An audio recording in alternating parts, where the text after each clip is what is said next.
Praise the Lord. Praise the Lord. நேயர்கள் எல்லாருக்கும் உயிர்ப்பு ஞாயிறை தொடரும் இந்த பாஸ்கா பெருவிழா திங்கட்கிழமைக்கான சிறப்பு வாழ்த்துக்கள். ஆமாங்க, மிகவும் உற்சாகமான வாழ்த்துக்கள். இன்றைய வார்த்தை யூடியூப் சேனலின் இந்த ஆழமான பார்வைக்கு உங்களை நாங்க அன்போட வரவேற்கிறோம். கண்டிப்பா பாஸ்கா பெருவிழாவோட அந்த மாபெரும் மகிழ்ச்சியோடு உங்களை எல்லாம் இந்த நிகழ்ச்சியில சந்திக்கிறதுல எனக்கு ரொம்ப சந்தோஷம். ஏன்னா உயிர்ப்பின் செய்தி வெறும் வார்த்தைகள் கிடையாது. உண்மைதான், அது நம்ம வாழ்வியே மாத்திர வல்லமை கொண்டது. அந்த வல்லமையத்தான் இன்னைக்கு நாம ஆழமா தோண்டி எடுக்க போறோம். அதான் அந்த உயிர்ப்பின் பெருமகிழ்ச்சியையும் அதை உலகுக்கு சான்று பகர்ற துணிவையும் மையப்படுத்தி முதல்ல நாம ஆண்டவருக்கு ஒரு ஆழமான நன்றியறிதல் ஜெபத்தை ஏறெடுப்போம். தந்தை, மகன், தூய ஆவியின் பெயராலே ஆமென். ஆமென். இன்றைய வார்த்தை யூடியூப் சேனல் வழியாக இணைந்திருக்கும் அனைத்து உள்ளங்களுக்காகவும் நீங்கள் இந்த நிகழ்ச்சியை முழுமையாக பார்ப்பதற்காகவும் ஜெபிக்கிறோம்.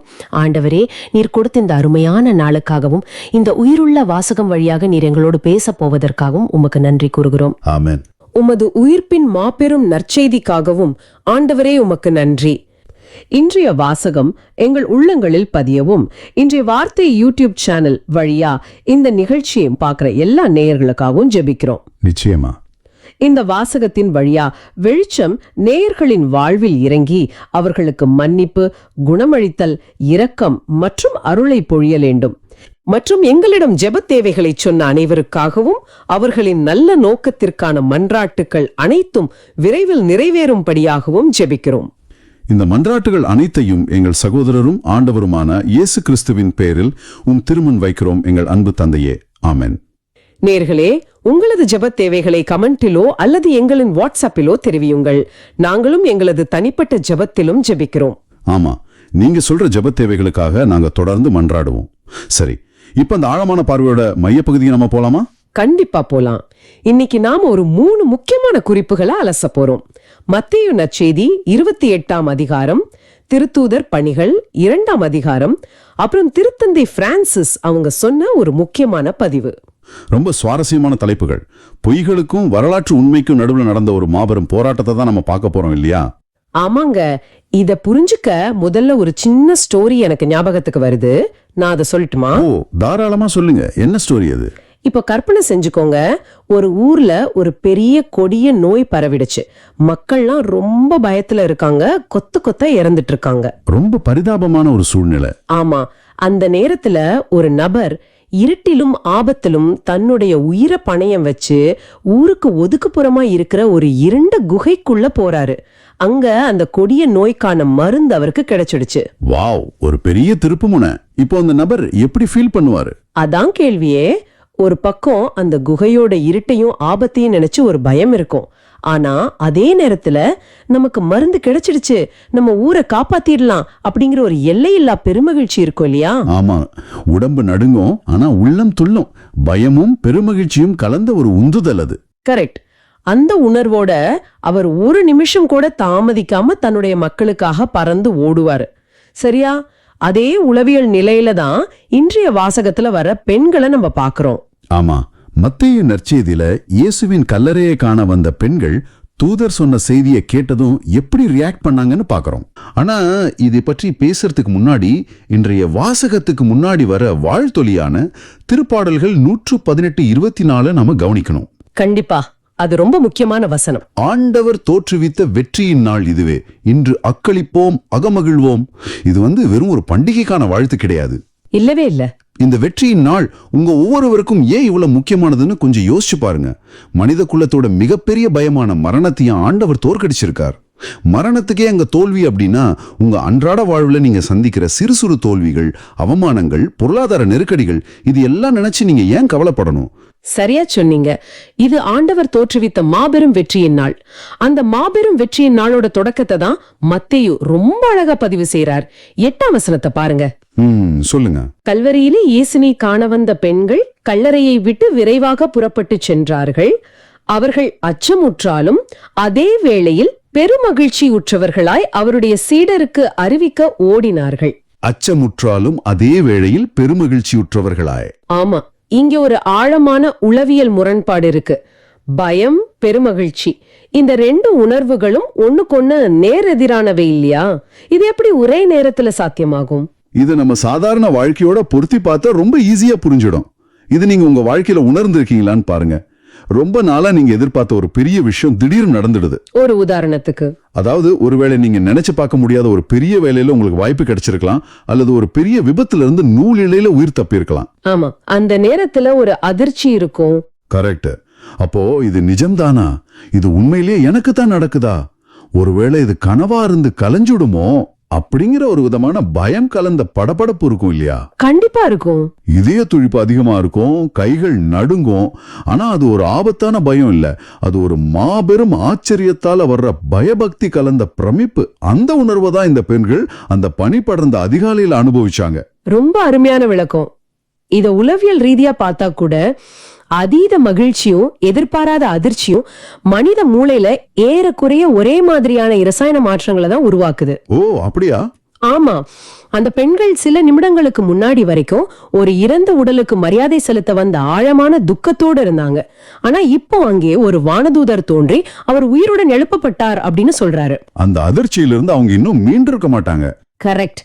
மனித அறிவுக்கு எட்டாத ஒரு மாபெரும் உண்மைய அவங்க உள்வாங்கிட்டு இருக்காங்க. ஆனா அதே சமயம் தங்கள் ஆண்டவர் உயிரோடு இருக்கார் அப்படிங்கிற பெரும் மகிழ்ச்சி அவங்கள உந்தி தள்ளுது. அந்த தள்ளாட்டத்துல தான் அவங்க ஒரு தெய்வீக ஆற்றலோடு ஓடுறாங்க. அப்படி அவங்க ஓடிட்டு இருக்கும் போதுதான் அந்த நாளோட மிக அழகான நிகழ்வு நடக்குது. 9ஆம் வசனத்துல நாம வாசிக்கிறோம், திடீரென்று இயேசு அவர்களை எதிர்கொண்டு வாழ்த்தினார். ஆமா, இது ரொம்ப முக்கியமான இடம். இங்க ஒரு விஷயத்தை நீங்க கவனிக்கணும். அவங்க இயேசுவை தேடி போகல, இயேசுவே அவங்கள தேடி அவங்களை எதிர்கொண்டு வர்றார். அவர் சொன்ன முதல் வார்த்தை வாழ்த்தினார். இது எனக்கு ரொம்பவே ஆச்சரியமா இருக்கு. மரணத்தை வென்று இந்த பிரபஞ்சத்தையே ஆளும் வல்லமையோடு உயிர்த்தெழுந்த ஒருவர் மேகங்களின் மீதிருந்து இடி முழக்கம் போல பேசாம ரொம்ப சாதாரணமா ரோட்ல போற ஒரு நண்பனை போல வந்து வாழ்த்தினார் அப்படின்னு சொல்றது எவ்வளவு ஒரு நெருக்கமான உறவை காட்டுது. அந்த வார்த்தையோட ஆழம் ரொம்ப பெரியது. மூல மொழியான கிரேக்கத்துல இங்கே கைரேத்தே அப்படிங்கிற வார்த்தை பயன்படுத்தப்பட்டிருக்கு. கைரேத்தே அப்படின்னா, அந்த காலத்துல ரோமானிய அதிகாரிகளும் அரசர்களும் மக்களை சந்திக்கும் பொழுது அதிகார துணியில தான் வாழ்த்துவாங்க. ஆனா இயேசு பயன்படுத்தின இந்த வார்த்தையோட நேரடி அர்த்தம் மகிழ்ச்சியாயிருங்கள் அல்லது ரீஜாய்ஸ் என்பதாகும். வாவ், மகிழ்ச்சியாயிருங்கள். ஆமா, ஒரு சாதாரண வாழ்த்தா இது தெரிஞ்சாலும் அதுக்குள்ள ஒரு பெரிய இறையியல் உண்மை இருக்கு. ஆண்டவர் தரும் முதல் செய்தி உங்க துக்கத்தை விட்டுட்டு மகிழ்ச்சியா இருங்க அப்படிங்கிறது தான். மரண இருளை விளக்கிட்டு நிலை வாழ்வுக்கான ஒளியை கொண்டு வர்ற வாழ்த்து அது. அதன் பிறகு அவங்க அவர் அணுகி அவர் காலடிகளை பற்றி கொண்டு பணிந்து நின்றார்கள். அப்போ இயேசு அவங்க கிட்ட, அஞ்சாதீர்கள், என் சகோதரர்களிடம் சென்று அவர்களை கலிலேயாவுக்கு போகுமாறு சொல்லுங்கள், அங்கே அவர்கள் என்னை காண்பார்கள் அப்படின்னு சொல்றார். மறுபடியும் அந்த அஞ்சாதீர்கள் அப்படிங்கிற வார்த்தை, வானதூதரும் அதையே சொன்னார், இப்போ ஆண்டவரும் அதையே சொல்றார். ஏன் அதை தொடர்ந்து வலியுறுத்தணும்? ஏன்னா பயம் அப்படிங்கிறது நம்முடைய விசுவாசத்துக்கு நேர் எதிரான ஒரு உணர்வு.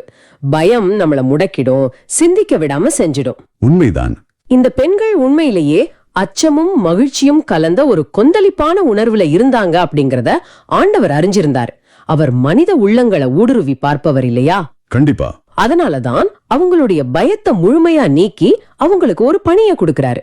இதை இப்போ உங்க வாழ்க்கையோட பொருத்தி பாருங்க. இது கேட்கும் போது நேர்களே உங்களை நினைச்சுதான் பாக்குறேன். இப்போ நீங்க கார்ல பயணிக்கலாம் அல்லது வீட்டு வேலை செஞ்சுக்கிட்டு இருக்கலாம்.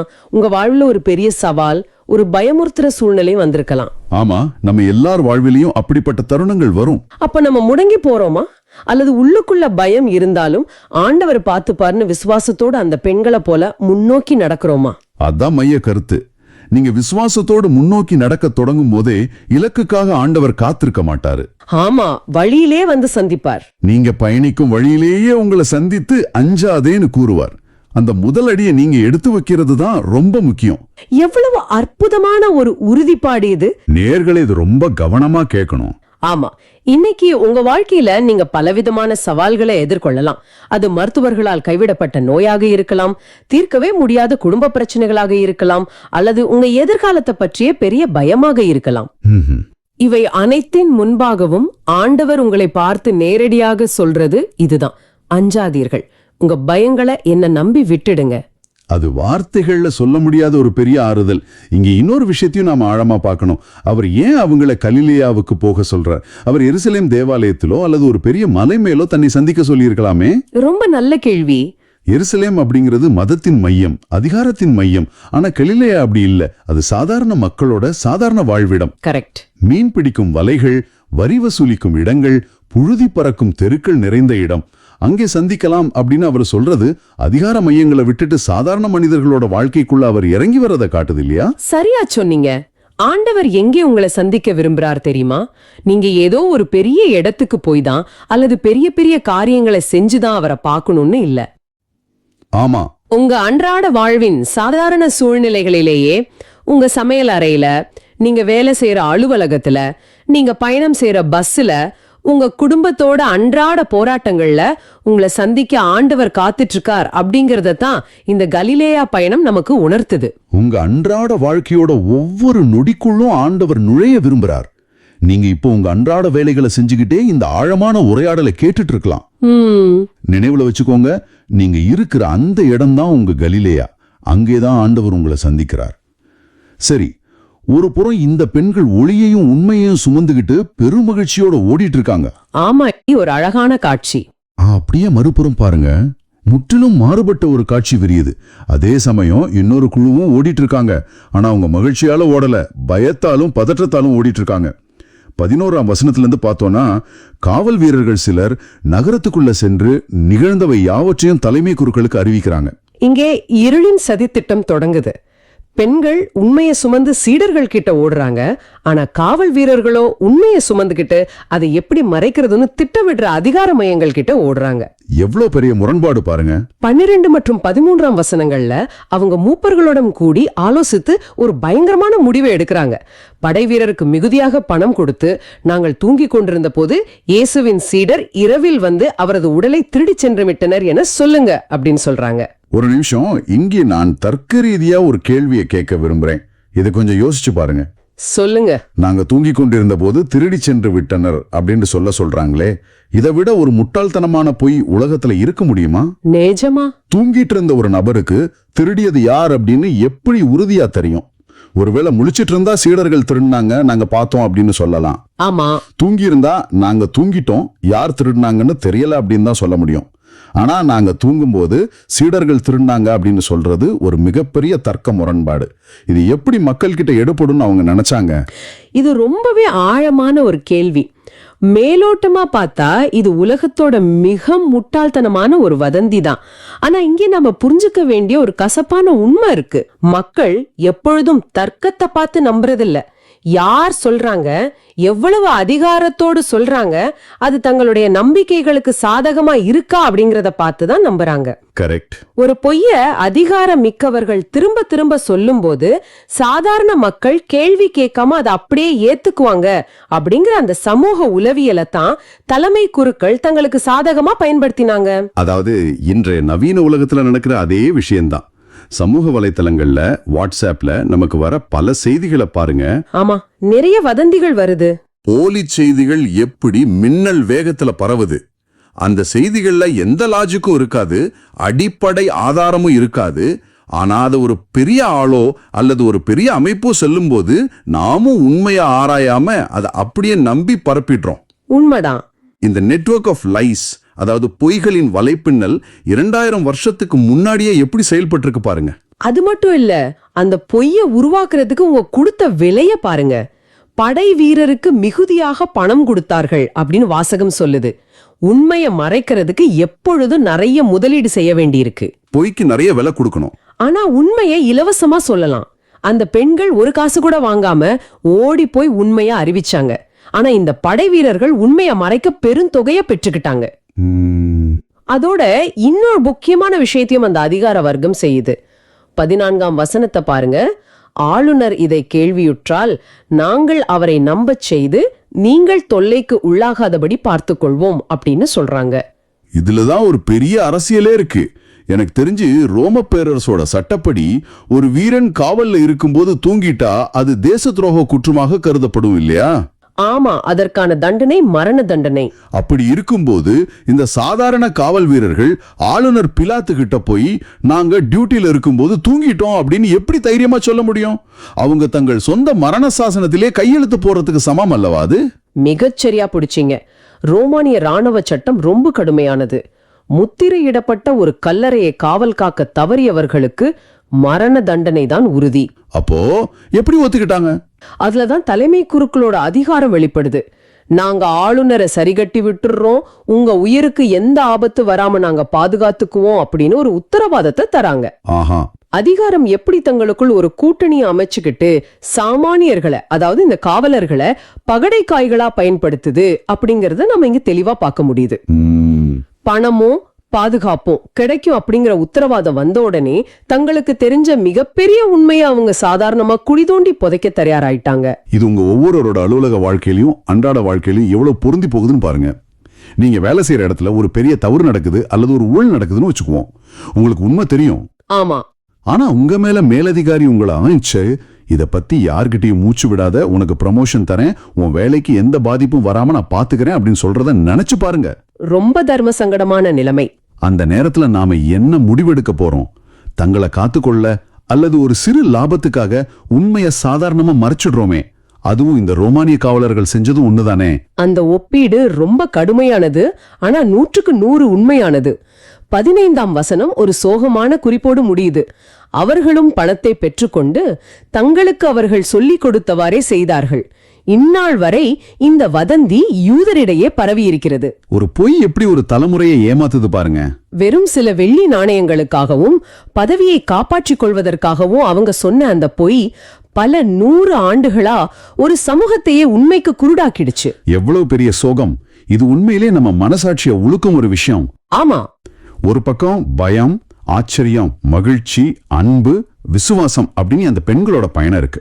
அவங்க ஆண்டவரை கண்ட பெருமகிழ்ச்சியில தங்களுக்கு ஆபத்து வந்தாலும் பரவாயில்லைன்னு உண்மையை பறைசாற்றுறாங்க. இன்னொரு பக்கம் பணம், அதிகாரம், சதி, பொய், வதந்தி அப்படின்னு அந்த அதிகாரிகளோட பயணம் இருக்கு. கரெக்ட். பணம் மற்றும் பாதுகாப்பிற்காக உண்மையை அடகு வைக்கும் காவலர்களா நீங்க இருக்க போறீங்களா, அல்லது பெண்களை போல உண்மையின் தூதர்களா மாற போறீங்களா? ஆண்டவரோட உயிர்ப்பு அப்படிங்கிறது வெறும் ஒரு சரித்திர நிகழ்வல்ல, அது உங்க ஒவ்வொருவரையும் ஒரு நிலைப்பாட்டை எடுக்க தூண்டும் ஒரு சவால். கண்டிப்பா. நாம ஒளியின் மக்களா வாழ போறோமா அல்லது இருளின் செயல்களுக்கு உடந்தையா போறோமா அப்படிங்கறத நீங்க தான் தீர்மானிக்கணும். ஆமா. உண்மையானது சில நேரங்கள்ல உங்களை அச்சுறுத்தலாம், உங்களோட வசதியான வாழ்க்கைய சற்று அசைத்து பார்க்கலாம். ஆனா அந்த பெண்களுக்கு கலிலேயா ஒரு புதிய தொடக்கமா அமைஞ்சது போல உண்மையை பற்றி கொள்ளும் உங்களுக்கும் உங்க அன்றாட வாழ்க்கையிலேயே ஒரு புதிய தொடக்கம் காத்திருக்கு அப்படிங்கறத மறந்துடாதீங்க. ரொம்ப ஆழமான வார்த்தைகள். நீங்க சந்திக்கும் உண்மைகளை எப்படி எதிர்கொள்கிறீர்கள் அப்படிங்கிற அந்த ஆழமான சிந்தனையை உங்க மனங்கள்ல இன்று விதைத்து செல்றோம். சமரசம் செய்து கொள்ளும் உலகத்துல நீங்க சத்தியத்தின் பக்கம் நிற்க ஆண்டவர் உங்களுக்கு வலுவூட்டட்டும். ஏப்ரல் 3, 2013 திருத்தந்தை பிரான்சிஸ் அவங்க வழங்கிய அந்த வரலாற்று சிந்தனை, அத பத்தி கொஞ்சம் நேயர்களுக்கு சொல்லுங்களேன். கண்டிப்பா. திருத்தந்தை பிரான்சிஸ் அவங்க ரொம்ப ஆழமான ஒரு வரலாற்று பின்னணியை அன்னைக்கு சுட்டி காட்டினாங்க. 1 நூற்றாண்டுல யூத சமுதாயத்திலயும் சரி, ரோமை சட்டத்திலயும் சரி, பெண்களோட நிலை என்னன்னு உங்களுக்கு தெரியுமா? அவங்களுக்கு பெரிய அங்கீகாரம் இல்லையே. ஆமா. பெண்களோ குழந்தைகளோ நீதிமன்றத்துல சாட்சியம் சொல்ல தகுதியற்றவங்க. அவங்களோட சாட்சியம் சட்டப்பூர்வமா ஏற்றுக்கொள்ளப்படாது. 2 ஆண்கள் சாட்சி சொன்னாதான் அது உண்மைன்னு சட்டம் நம்புச்சே.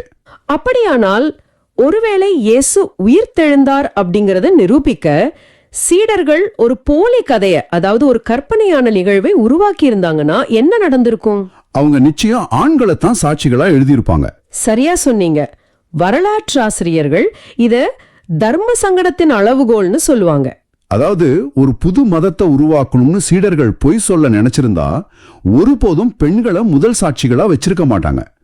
ஏன்னா அது அவங்க செய்திக்கு சமுதாயத்துல எந்த மதிப்பையும் தராது, மாறா கேலிக்குத்தான் உள்ளாக்கும். ஆமா, பேதுருவையோ இல்லனா சமுதாயத்துல பெரிய நிலையில இருக்கிற ஒருத்தரையோ தான் முதல்ல பார்த்ததா எழுதியிருப்பாங்க. ஆனா பாத்தீங்கன்னா 4 நற்செய்தியாளர்களும் எந்த தயக்கமும் இல்லாம, எந்த ஒளிவுமறைவும் இல்லாம பெண்கள் தான் முதல் சாட்சிகள்னு பதிவு செஞ்சிருக்காங்க. இதுவே ஒரு பெரிய ஆச்சரியம் தான். ஆமா, இது ஆண்டவரோட உயிர்ப்புங்கிறது மனுஷங்களால புனையப்பட்ட நிகழ்வு கிடையாது, அது மறுக்க முடியாத வரலாற்று உண்மை அப்படிங்கிறதுக்கு மிகப்பெரிய ஆணித்தரமான சான்றுன்னு திருத்தந்தை விளக்குறாரு. நடந்ததை நடந்தபடியே அவங்க எழுதினாங்க. ஆமாங்க, சமூகம் ஏத்துக்குமோ ஏத்துக்காதோ அப்படிங்கறத பத்தி அவங்க கவலைப்படல, உண்மையை அப்படியே பதிவு செஞ்சாங்க. மனிதர்களோட அளவுகோலின்படி ஆண்டவர் செயல்படுறதே இல்லைங்கிறது எவ்வளவு வியப்பானது பாருங்க.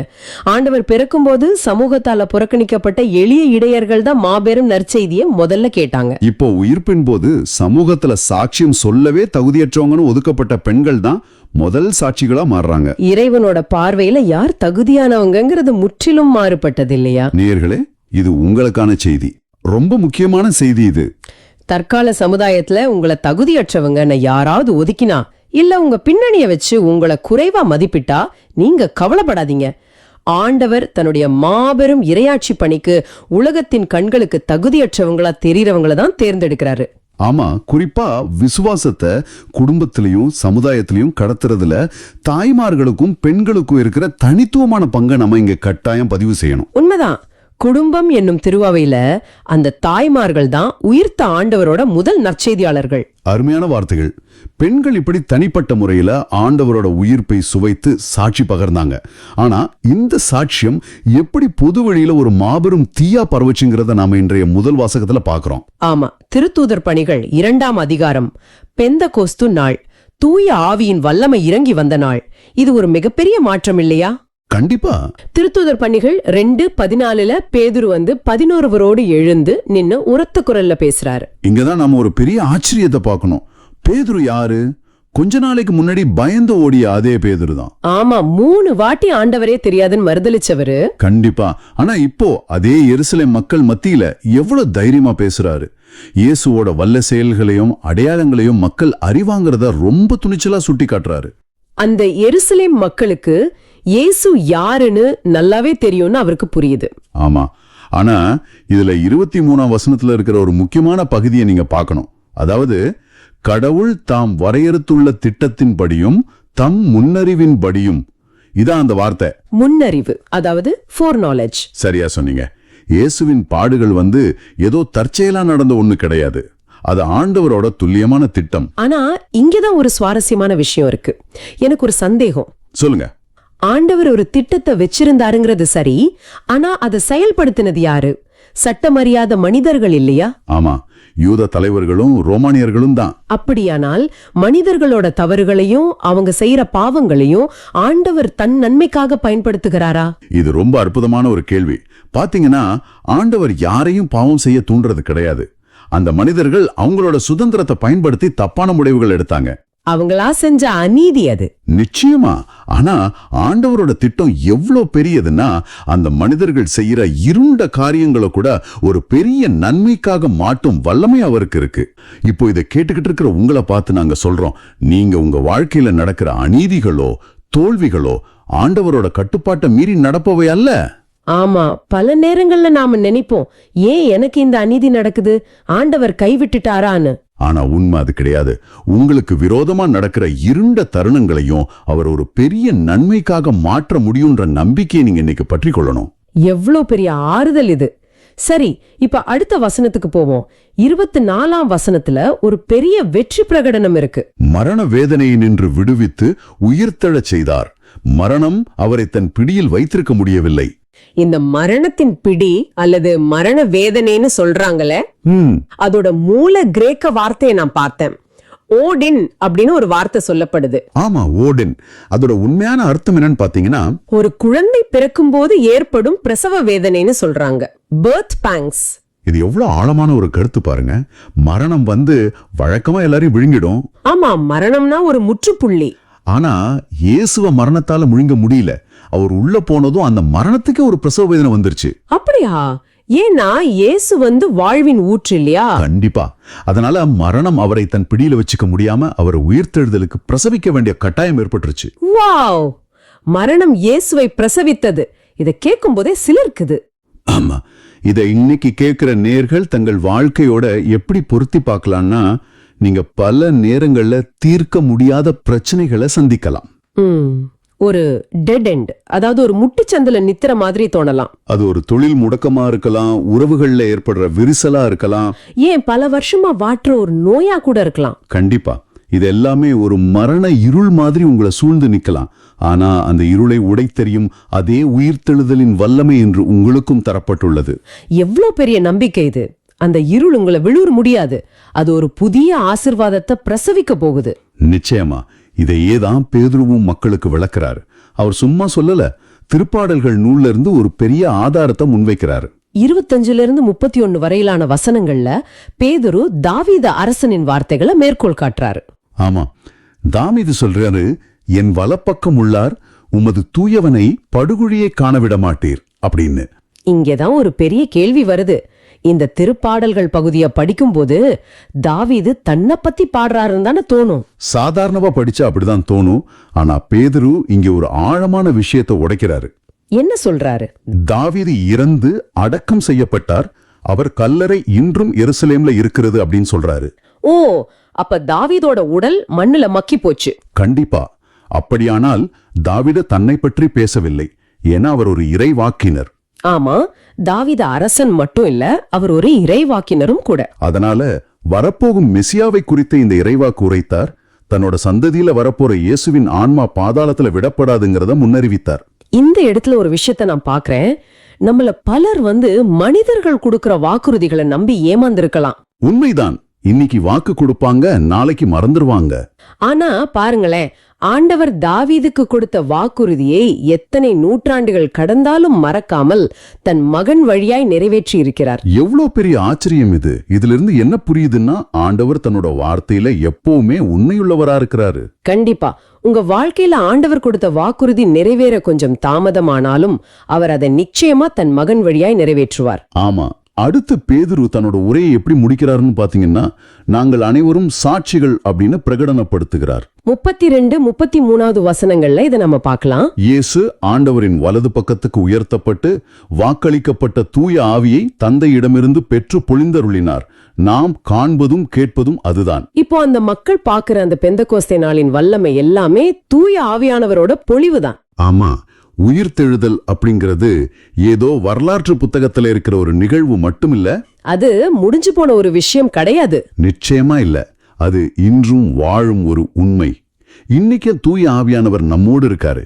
அப்போ இன்னைக்கு கேட்டுக்கிட்டு இருக்கிற ஒவ்வொரு நேயரும் இத சும்மா கேட்டுட்டு மட்டும் போக கூடாது. ஆமா, அவங்க தங்கள் அலுவலகத்துல, குடும்பத்துல இந்த நம்பிக்கையின் சாட்சிகளாக வாழ அழைக்கப்படுகிறார்கள். ஒரு பேதுருவை எவ்வளவு தைரியசாலியா தூய ஆவியானவர் மாத்தினாரோ, அதே போல உங்களையும் துணிச்சலோடு செயல்பட தூய ஆவியானவர் இன்றும் உங்களோடு இருக்கிறார். நீங்க எதுக்கும் பயப்பட தேவையில்லை. ரொம்ப ஆழமான ஒரு உறுதியான செய்தி இது. இவ்ளோ நேரம் இந்த ஆழமான பார்வையை நம்ம கூட சேர்ந்து கவனிச்ச நேயர்களுக்காக ஒரு சிந்தனையை நான் வைக்க விரும்புறேன். சொல்லுங்க. இன்னைக்கு உங்களுடைய சச்சிய பெரிய சவால் என்ன? அது எதுவா வேணும்னாலும் இருக்கலாம். ஆனா சிலுவையின் மரணத்தையே உடைத்து மாபெரும் வெற்றியாக மாற்றிய ஆண்டவரால் உங்களுடைய தற்போதைய போராட்டங்களை எப்படிப்பட்ட ஆசீர்வாதமாக மாற்ற முடியும் என்று கொஞ்சம் சிந்தித்து பாருங்கள். கண்டிப்பா. அந்த உயிர்த்தெழுதலின் வல்லமை இப்ப உங்கள் கைகளில் கொடுக்கப்பட்டிருக்கிறது. இத நினைக்கும் போதே நமக்குள்ள ஒரு பெரிய பலம் வருது. ஆமா. இந்த இடத்துல நேயர்களே, இன்றைய பதிலுரை பாடல், அதாவது திருப்பாடல் 16ல நாம பாடுற ஒரு வரிய உங்ககிட்ட நான் கேட்க விரும்புறேன். அது எந்த வரி? இறைவா என்னை காத்தருளும், உம்மிடம் நான் அடைக்கலம் புகுந்துள்ளேன்னு வருமே, அந்த வரிதான். இந்த வரிகள் இன்னைக்கு உங்களுக்கு எவ்வளவு அவசியம்னு கொஞ்சம் ஆழமா சிந்திச்சு பாருங்க. ஆமா. அதுக்கப்புறம் ஆண்டவர் தாமே என் உரிமை சொத்து, அவரே என் கிண்ணம், எனக்குரிய பங்கை காப்பவரும் அவரே அப்படின்னு ஆழமா சொல்றாரு. இதுல எனக்கு ஒரு விஷயம் தோணுது. நீங்க கொஞ்சம் யோசிச்சு பாருங்க. இன்றைய நவீன உலகத்துல நாம எதை நம்மளோட உரிமை சொத்து அப்படின்னு நினைக்கிறோம்? பணத்தை தானே பெரும்பாலான மக்கள் நினைப்பாங்க. ஆமா, நம்மளோட பேங்க் பேலன்ஸ், நாம கட்டி வச்சிருக்கிற இன்சூரன்ஸ் பாலிசிகள், நம்ம பேர்ல இருக்கிற சொத்துக்கள், இல்லனா நமக்கு மாசம் கை நிறைய சம்பளம் கொடுக்கற நம்மளோட வேலை, இதெல்லாம் தான் நமக்கு சொத்து, இதுதான் நமக்கு பாதுகாப்புன்னு நாம நினைச்சுக்கிறோம். உண்மைதான், அதான் யதார்த்தம். ஆனா நம்ம வாழ்க்கையில ஒரு பெரிய புயல் வரும்போது இந்த காகித பணமோ இன்சூரன்ஸ் பேப்பரோ ஒரு காகித குடை மாதிரி தான். காகித குடை புயலை தாங்காது. கண்டிப்பா தாங்காது. காகித கொடைய நம்பி புயல்ல இறங்கினா எந்த பிரயோஜனமும் இல்ல. ஒரு உறுதியான கான்கிரீட் கட்டிடம் தான் நமக்கு அடைக்கலம். அப்படி இருக்க கண்ணுக்கு தெரியாத ஆண்டவரை எப்படி நம்முடைய உண்மையான உறுதியான பாதுகாப்பா நம்மால உணர்ந்துக்க முடியும்? நேயர்கள் இத கொஞ்சம் சிந்திச்சு பார்க்கணும். இது ரொம்ப ஆழமான ஒரு கேள்வி. இத நம்ம புரிஞ்சுக்க இந்த திருப்பாடலை எழுதிய தாவீது அரசரோட வாழ்க்கை பின்னணியை கொஞ்சம் திரும்பி பார்க்கணும். தாவீது அரசரோட பின்னணி. ஆமா, தாவீது ஒன்னும் சாதாரண ஆளு கிடையாது. அவர் இஸ்ரேல் மக்களின் மாபெரும் அரசர். அவர்கிட்ட இல்லாத செல்வங்களோ படைபலமோ கிடையாது. நினைச்சா எதை வேணாலும் சாதிக்கக்கூடிய அதிகாரம் அவர்கிட்ட இருந்துச்சு. எல்லா வசதியும் இருந்திருக்கு. ஆமா, ஆனா அவர் தன்னுடைய அரச பதவியோ அந்த பெரிய அரண்மனையோ தன்னிடமிருந்த தங்கத்தையும் தன்னுடைய உண்மையான உரிமை சொத்துன்னு ஒருபோதும் சொல்லல. அது ரொம்ப ஆச்சரியமான விஷயம். அதான் தாவீது. பழைய ஏற்பாட்டு காலத்துல பாத்தீங்கன்னா இஸ்ரேல் மக்கள் வாக்களிக்கப்பட்ட தேசத்துக்குள்ள நுழையும் போது நிலங்களை ஒவ்வொரு குலத்துக்கும் பிரிச்சு கொடுத்தாங்க. திருவிவிலியத்துல நாம இதை வாசிக்கிறோம். ஆனா ஆண்டவருக்கு ஊழியம் செய்யும் குருக்கள் அடங்கிய லேவியர் குலத்துக்கு மட்டும் நிலம் கொடுக்கப்படல. ஆமா, லேவியர் குலத்துக்கு நிலம் இல்ல. ஆனா நிலம் இல்லாம அவங்க எப்படி வாழ்வாங்கன்னு ஒரு பெரிய கேள்வி வரும் இல்லையா? கண்டிப்பா வரும். விவசாயம் செய்ய நிலம் இல்லைன்னா அன்றாட வாழ்க்கையே போராட்டமா இருக்குமே. ஆனா ஆண்டவரே அவங்களுக்கு ஒரு வாக்குறுதி கொடுத்தாரு இல்லையா? சரியா கேட்டீங்க. ஆண்டவரே நேரி அவங்க கிட்ட நானே உங்கள் உரிமை சொத்து அப்படின்னு சொன்னாரு. நானே உங்கள் உரிமை சொத்து. எவ்வளவு பெரிய வார்த்தை! அதாவது உலகத்துல இருக்கிற எந்த நிலத்தையும் சொத்தையை விட படைத்தவரையே நேரடியாக சொந்தமாக்கிக் கொள்ளும் மிகப்பெரிய பாக்கியம் அவங்களுக்கு கிடைச்சது. லேவியர்களின் வாழ்வாதாரம் முழுவதும் ஆண்டவரை நம்பித்தான் இருந்தது. அப்போ தாவீது அரசர் அதை தனதாக்கிட்டாரு. அதேதான், தாவீது அரசர் லேவியர் குலத்தைச் சேர்ந்தவர் இல்லைன்னாலும் யூதா குலத்தைச் சேர்ந்த ஒரு அரசராக இருந்தாலும் அந்த லேவியர்களின் ஆன்மீக உண்மையை அவர் தனதாக்கிக்கிட்டாரு. அது நேயர்களுக்கு ஒரு பெரிய பாடம். இந்த உலக பொருட்கள் எல்லாமே ஒரு நிமிஷத்துல நம்மள விட்டு போயிடலாம். ஆமா, ஒரு பொருளாதார வீழ்ச்சி வந்தா பேங்க் பேலன்ஸ் காணாம போயிடும். அதே போல ஒரு எதிர்பாராத உடல்நல குறைவு வந்தா வேலை பறி போயிடலாம். ஆனா ஆண்டவர் மட்டுமே என்றென்றும் நிலையான உரிமை சொத்து. அதத்தான் அவரே என் கிண்ணம் அப்படின்னு சொல்றப்போ தன்னோட வாழ்க்கையின் முழுமையான திருப்தியும் ஆண்டவர்கிட்ட இருந்து மட்டும்தான் கிடைக்குது அப்படிங்கிற உண்மையை தாவீது உணர்த்துறாரு. இது உலகத்தின் செல்வங்களை நம்பாமல் ஆண்டவரை நம்புவது சரி. ஆனால் நிஜ வாழ்க்கையில், குறிப்பாக குழப்பமான நேரங்களில் இந்த நம்பிக்கை எப்படி செயல்படும்? அதுக்குதான் அடுத்த வசனங்கள் பதில் சொல்லுது. 7 மற்றும் 8 வசனங்கள்ல இத பற்றி நாம வாசிக்கிறோம். எனக்கு அறிவுரை வழங்கும் ஆண்டவரை போற்றுகின்றேன், இரவில் கூட என் மனசாட்சி என்னை எச்சரிக்கின்றது அப்படின்னும், ஆண்டவரை எப்போதும் என் கண்முன் வைத்துள்ளேன், அவர் என் வலப்பக்கம் உள்ளார், எனவே நான் அசைவுறேன் அப்படின்னு வருது. ஆமா, ஆனால் இதுல எனக்கு ஒரு சந்தேகம் இருக்கு. நள்ளிரவில் தூக்கம் வராம தவிக்கும் போது வரும் குழப்பங்கள் எல்லாம் ஆண்டவரின் குரல் என எப்படி உறுதியாக சொல்ல முடியும்? இது ஒரு நல்ல கேள்வி. ராத்திரியில தூக்கம் வராம பல யோசனைகள் ஓடும். அது ஆண்டவர் நமக்கு அனுப்புற லேட் நைட் மெசேஜா அல்லது சும்மா மன உளைச்சலா? அதாவது அந்த ஆங்ஸைட்டியா? ஆண்டவர் தரும் எச்சரிக்கையும் நம்மளோட தேவையில்லாத பயத்தையும் எப்படி பிரிச்சு பாக்குறது? இது பலரும் சந்திக்கிற ஒரு யதார்த்தமான பிரச்சனை. பயம், கவலை, மன உளைச்சல் இதெல்லாமே நம்மளோட மனசுக்குள்ள ஒரு பெரிய சத்தத்தை ஏற்படுத்தும். நாளைக்கு என்ன நடக்குமோ அப்படிங்கிற பயம். ஆமா, நம்ம எதிர்காலம் என்ன ஆகுமோன்னு நம்மள முடக்கி போடும். அது நம்ம தூக்கத்தை கெடுத்து ஒரு விதமான சோர்வையும் பயத்தையும் தரும். ஆனா ஆண்டவர் தரும் எச்சரிக்கை அப்படிங்கிறது முற்றிலும் வித்தியாசமானது. அது எப்படின்னு கொஞ்சம் விளக்க முடியுமா? தூய ஆவியானவர் நம் மனச்சான்று வழியாக பேசும்போது அதுல ஒரு அமைதியும் ஒரு தெளிவும் இருக்கும். இந்த பாதையில போகாத, இது உனக்கு நல்லதல்ல அப்படின்னு ஒரு அன்பான தகப்பனை போல எச்சரிக்கைய தூய ஆவியானவர் நம் மனச்சான்று வழியா தருவாரு. அப்போ தூய ஆவியானவர் பேசும்போது குற்ற உணர்வு வராதா? நாம தப்பு செஞ்சிருக்கோன்னு உணர்த்த மாட்டாரா? கண்டிப்பா உணர்த்துவாரு. ஆனா அந்த குற்ற உணர்வு நம்மளை திருந்தி வாழ தூண்டுமே தவிர நம்மளை அழிவுக்கு கொண்டு போகாது. ஓ, குற்றப்படுத்துறது பிசாசோட வேலை. அதேதான். பிசாசு நம்மளை குற்றப்படுத்தும் போது நீ தப்பு பண்ணிட்ட, இனி உனக்கு மன்னிப்பே கிடையாது அப்படின்னு நம்மளை அழிவை நோக்கி தள்ளுவான். ஆனா தூய ஆவியானவர் நம்மளை உணர்த்தும் போது நீ தப்பு பண்ணிட்ட, ஆனா ஆண்டவர்கிட்ட வா, அவர் உன்னை மன்னிச்சு புது மனிதனா மாத்துவாரு அப்படின்னு ஒரு நம்பிக்கையை தருவாரு. அதனாலதான் தாவீது இரவு நேர நிசப்தத்துல உலகத்தோட சத்தங்கள் எல்லாம் ஓய்ந்திருக்கும் போது ஆண்டவரோட குரலை தன் மனச்சான்று வழியா கேட்பதா சொல்றாரு. இத தொடர்ந்து தாவீது சொல்றார் பாருங்க, அவர் என் வலப்பக்கம் உள்ளார், எனவே நான் அசைவுறேன் அப்படின்னு. ஆண்டவர் நம் வலப்பக்கம் இருக்கிறாரு அப்படின்னா நம்முடைய பலவீனமான பக்கத்துல எங்கே நாம் எளிதில் தாக்கப்படுவோமோ அங்கே அவர் நம்முடைய கேடயமாகவும் முழுமையான பாதுகாப்பாகவும் நிற்கிறாருன்னு அர்த்தம். நம்மளோட பலவீனமான பகுதியில் அவர் நிக்கிறாரு. ஆமா, நம்ம வாழ்க்கையில நாம எவ்வளவுதான் திறமசாலியா இருந்தாலும் நமக்குன்னு சில பலவீனங்கள் இருக்கும். அந்த பலவீனமான பகுதியில ஆண்டவர் நிக்கிறார்.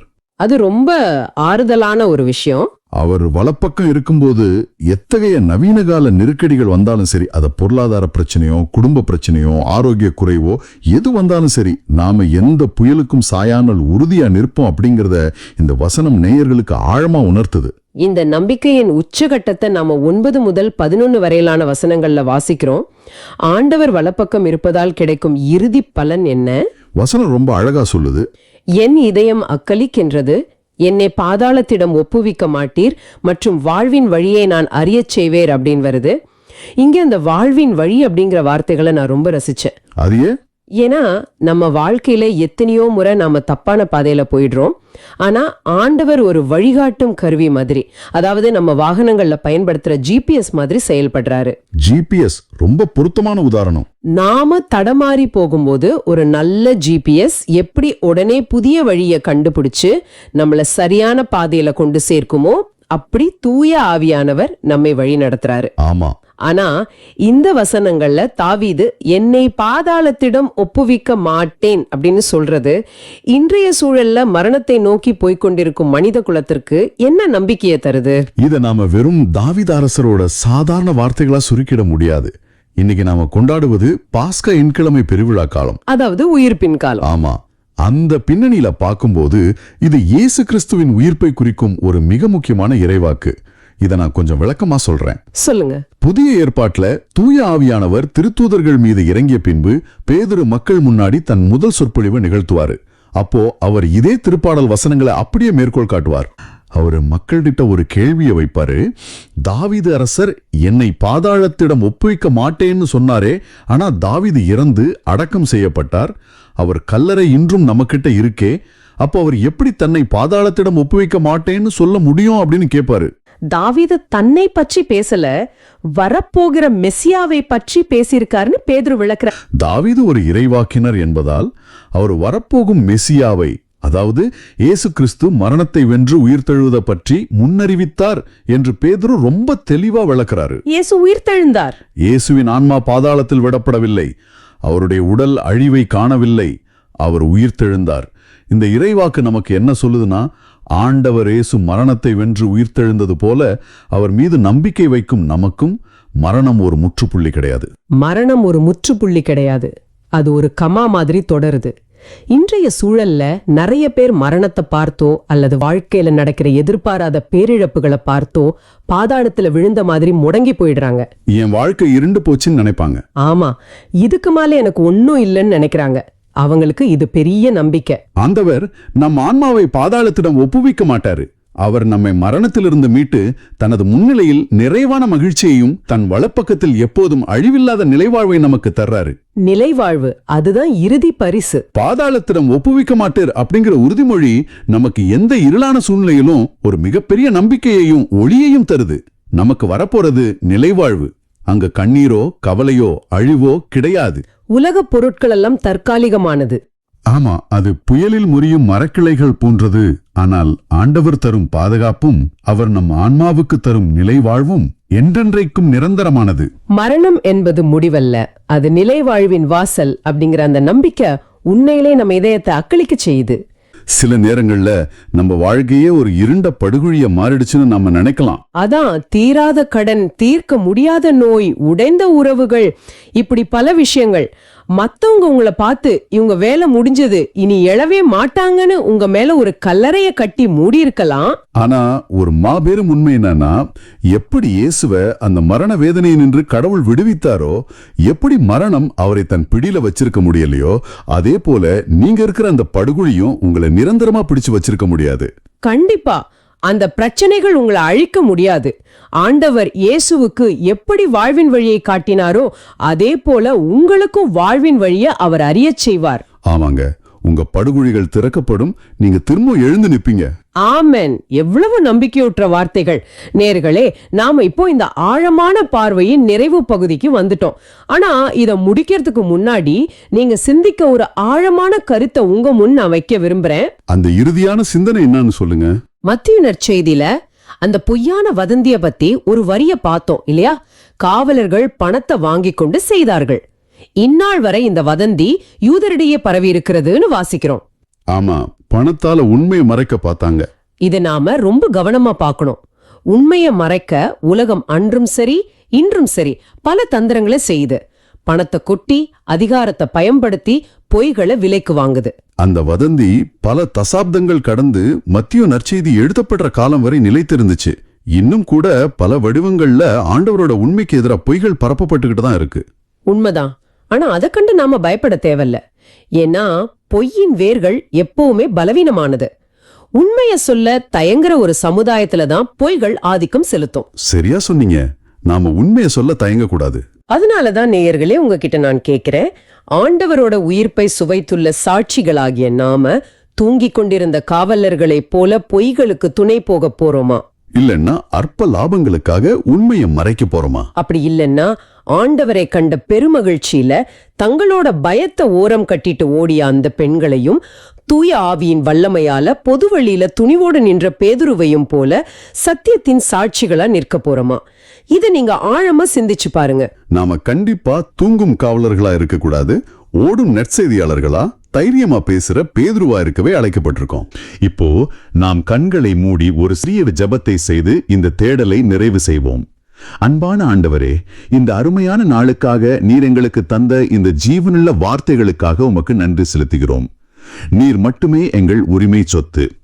நீர் மட்டுமே எங்கள் அடைக்கல பாறை. ஆமென். நாங்கள் எப்போதுமே உம்மை எங்கள் கண்முன் நிறுத்தி உமது வாழ்வின் வழியில் நடக்க எங்களுக்கு அருள் தாரும். எந்த சூழ்நிலையிலும் நாங்கள் அசைவுறாமல் நீர் எங்கள் வலப்பக்கம் இருக்கிறீர் என்ற உறுதியான நம்பிக்கையோடு வாழ எங்களுக்கு துணை செய்யும். இன்றைய இந்த ஆழமான வாசகம் நேயர்களின் இருதயத்தில் ஆழமாக வேரூன்றும்படி ஜெபிக்கிறோம். அவர்கள் சந்திக்கிற ஒவ்வொரு சவாலிலும் தூய ஆவியின் வழிநடத்துவல் அவர்களுக்கு முழுமையாக கிடைக்க வேண்டும் என்று மன்றாடுகிறோம். இந்த அருமையான வாசகத்தின் வழியாக நீர் எங்களோடு பேசியதற்காக உமக்கு நன்றி. ஆமென். உம்முடைய உயிர்ப்பின் வல்லமை எங்களை ஆட்கொள்ளட்டும். நாங்கள் ஒருபோதும் பொய்களுக்கும் உலகத்தின் அச்சுறுத்தல்களுக்கும் பயந்து விடாமல் உம்மை கண்ட அந்த பெண்களைப் போல பெருமகிழ்ச்சியோடு உம்முடைய சாட்சிகளாக வாழ எங்களுக்கு அருள் தாரும். இந்த வாசகம் அனைவரின் வாழ்விலும் ஒளியேற்ற வேண்டும் என்று எங்கள் ஆண்டவராகிய இயேசு கிறிஸ்துவின் பெயரால் ஆமென். ஆமென். இந்த ஆழமான பார்வை உங்களுக்கு பயனுள்ளதாக இருக்குதுன்னு நினைச்சா மத்தவங்களுக்கு இந்த வீடியோவை ஷேர் பண்ணுங்க. நற்செய்தியின் தூதராக இறையாட்சியை எடுத்துரைங்க. நன்றி. மீண்டும் நாளை சிந்திப்போம். இந்த நாள் இனிதாக அமைய வாழ்த்துக்கள். இயேசுவுக்கே புகழ். அன்னை மரியே வாழ்க.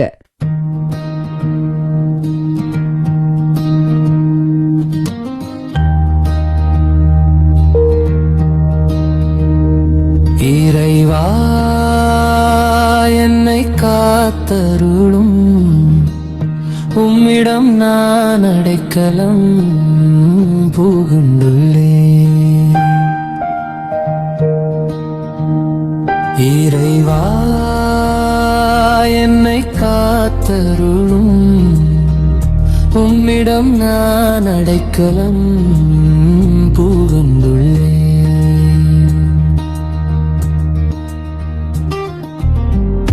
இறைவா என்னை காத்தருளும், உம்மிடம் நான் அடைக்கலம் புகுந்துள்ளேன்.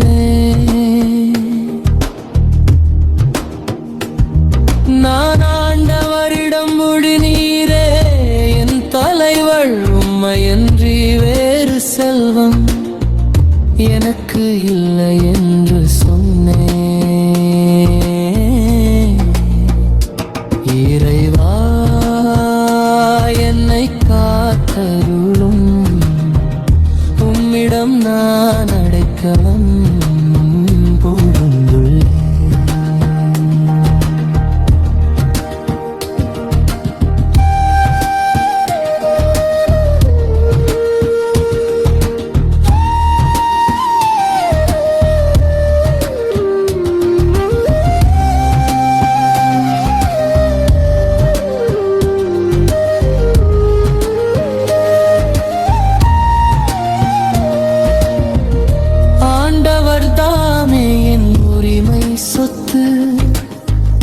அவரே என் கிண்ணம்,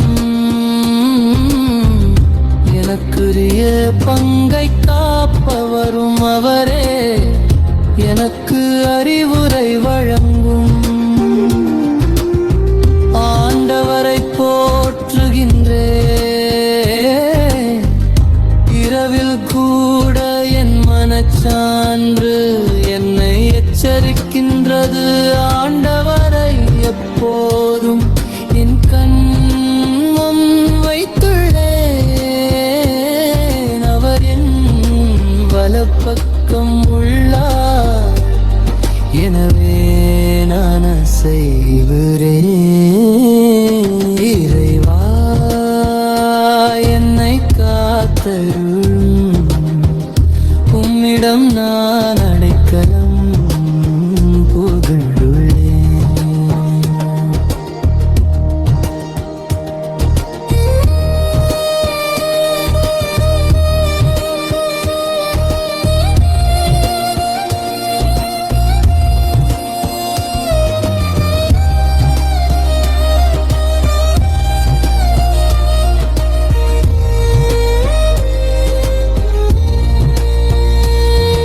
என் இதயம் மக்களிக்கின்றது, என் உள்ளம் மகிழ்கின்றது. என் உடலும் பாதுகாப்பில் நிலைத்திருக்கும், ஏனெனில் என்னை பாதாளத்திடம் ஒப்புவிக்க மாட்டீரும். அன்பனை படுகுழியை காணவிட மாட்டீர். இறைவா என்னை காத்தருளும், உம்மிடம் நான் அடைக்கலம் புகுந்துள்ளேன்.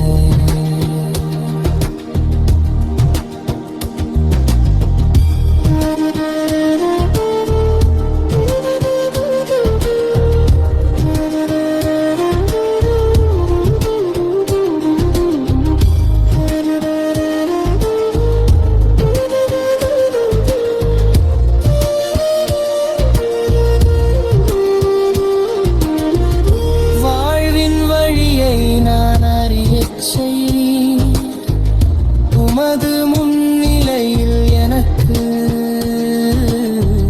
நிறைவான மகிழ்ச்சி உண்டு. உமது வலப்பக்கத்தில் எப்போதும் பேரின்பம் உண்டு. இறைவா என்னை காத்தருளும், உம்மிடம் நான் அடைக்கலம் புகுந்துள்ளேன். இறைவா என்னை காத்தருளும், உம்மிடம் நான் அடைக்கலம் புகுந்துள்ளேன். இறைவா என்னை காத்தருளும், உம்மிடம் நான் அடைக்கலம் புகுந்துள்ளேன்.